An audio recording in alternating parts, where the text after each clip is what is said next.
اعلیٰ حضرت امام اہل سنت کیا خوبصورت بات لکھتے ہیں کہ پوری کائنات میں مصطفیٰ کریم علیہ السلام جیسا نہ کوئی پیر ہے نہ ابو بکر صدیق جیسا کوئی مرید ہے.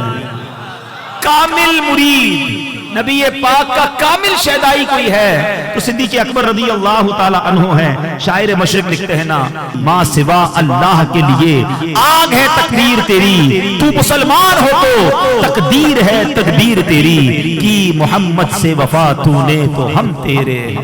یہ جہاں چیز ہے کیا لوح و قلم تیرے ہیں. صدیق اکبر رضی اللہ تعالیٰ کی شان قرآن کیسے بیان کرتا ہے. سیدنا امام فخر الدین رازی رحمت اللہ تعالی نے مفاتیح الغیب یعنی تفسیر کبیر میں فرمایا کہ سورہ واللیل یہ سیدنا ابو بکر صدیق کی صورت ہے اور سورہ والضحیٰ یہ جناب رسول اللہ صلی اللہ علیہ وسلم کی صورت ہے.